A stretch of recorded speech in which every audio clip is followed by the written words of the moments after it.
and welcome to The Guitar, a series of programs in which I propose to teach you to play the guitar in the comfort of your own home.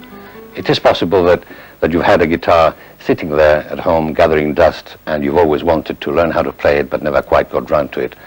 Well, this is your chance. But before I go into the actual instrument, I'd like to give you a little bit of a history on the origin of the guitar. There has been much speculation on the origin of the guitar, and several theories have been proposed to account for its presence in Europe.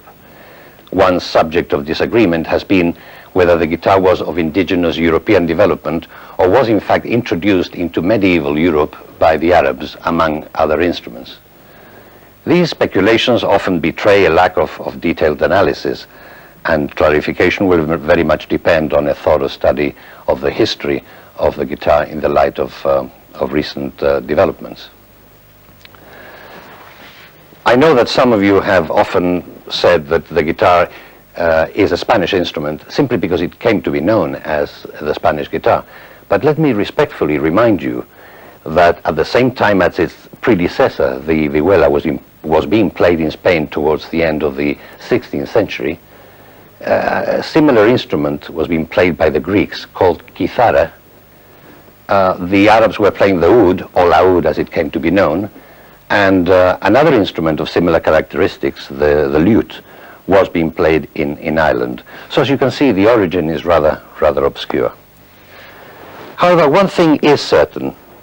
The guitar owes its present status of an internationally acclaimed and accepted concert instrument to a Spaniard. Born in Linares in 1893, Andrés Segovia elevated the guitar from a popular strumming instrument found in most tavernas in Spain, used mainly for accompaniment of flamenco singers and dancers, to what it is today. Segovia was totally self-taught, and he began to give little concerts in cities and towns in Spain, playing music which had been transcribed by himself and written for other instruments. Remember that in those days there was no repertoire for the classical guitar. Very soon his fame spread as he traveled widely throughout Europe and the States, and composers began to take notice. People like Manuel de Falla, Heitor Villalobos, Manuel Ponce, Castelnuovo Tedesco, all began to write music, should I say, for the guitar. Then in 1941, history is made. The blind Spanish composer Joaquín Rodrigo writes the now world-famous Concierto de Aranjuez.